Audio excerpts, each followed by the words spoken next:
الحمدللہ رب العالمین والعاقبۃ للمتقین والصلاۃ والسلام علی سید الانبیاء والمرسلین وعلی آلہ الطیبین واصحابہ الطاہرین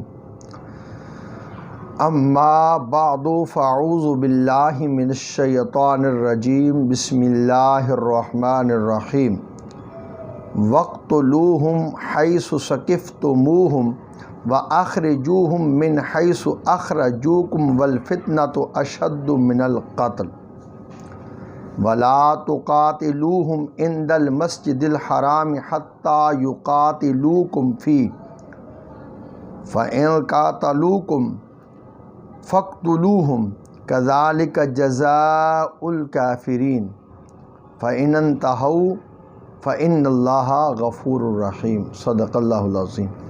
اللہم صلی علی سیدنا و مولانا محمد وعلی آل سیدنا و مولانا محمد وبارک وسلم وصلی علیہ۔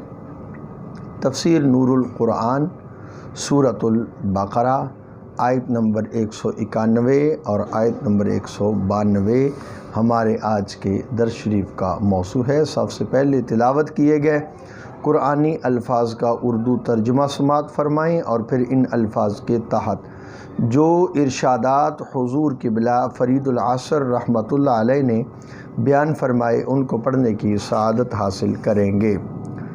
اور تم یعنی ان کافروں کو قتل کرو جہاں انہیں پاؤ اور ان کو نکالو جہاں سے انہوں نے تمہیں نکالا ہے، اور فتنہ یعنی شرک کفر قتل سے بڑھ کر ہے، اور مسجد حرام کے پاس ان سے اس وقت تک جنگ نہ کرو جب تک یہ تم سے وہاں جنگ نہ کریں۔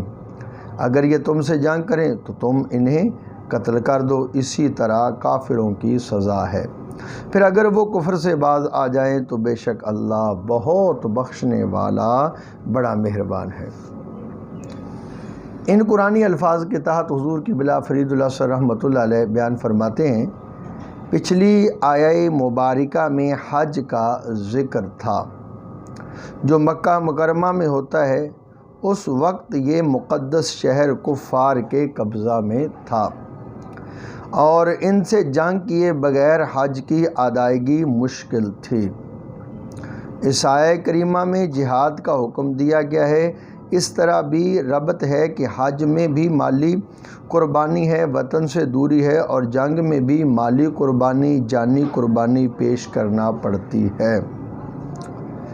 حضرت ربیع فرماتے ہیں رضی اللہ تعالی عنہ، جہاد کے بارے میں یہ آیہ کریمہ پہلی آیت ہے۔ ایک وقت تھا کہ مسلمانوں کو حکم تھا کہ کفار کے مصائب برداشت کریں، جواب نہ دیں۔ اس آیہ کریمہ میں حکم دیا گیا ہے کہ جو تم سے لڑے تم بھی اس سے جنگ کرو۔ یہ دفاعی حکم تھا کہ اگر کفار جنگ کریں تو تم بھی کرو، پہل کرنے کی اجازت نہ تھی۔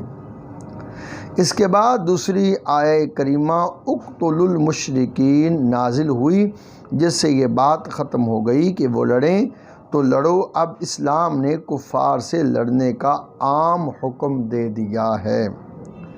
دفاعی طور پر لڑو تو بھی جائز، اگر کفار سے جنگ کرنے میں تم ابتدا کر لو تو بھی جائز ہے کہ وہ دین کا دشمن ہے، جو ہی موقع پائے گا قتل کرے گا۔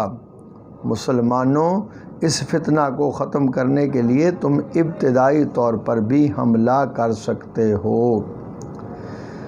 شان نزول میں ایک اور روایت بھی ملتی ہے کہ جب حضور نبی کریم صلی اللہ علیہ وسلم مدینہ منورہ سے عمرہ کرنے کی غرض سے مکہ مکرمہ تشریف لے گئے تو مشرکین نے مکہ مکرمہ میں داخل ہونے سے روک دیا۔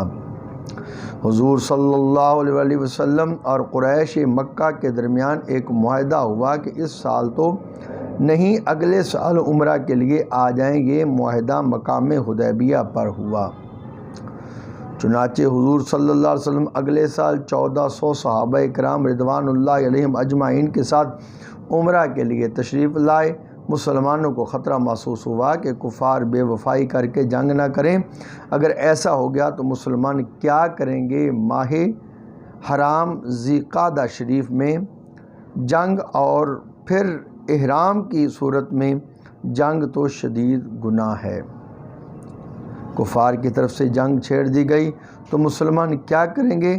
تو اجازت دے دی گئی کہ اگر وہ جنگ کریں تو تم بھی ان سے اللہ کی راہ میں لڑو کہ یہ لوگ دین کی مخالفت کرتے ہیں۔ دعا ہے اللہ تعالیٰ نور قرآن سے ہمیں اپنے سینوں کو منور کرنے کی توفیق عطا فرمائے۔ وصلی اللہ تعالیٰ علی حبیبہ محمد و آلہ و صحبہ بعدد خلقہ و بارک وسلم۔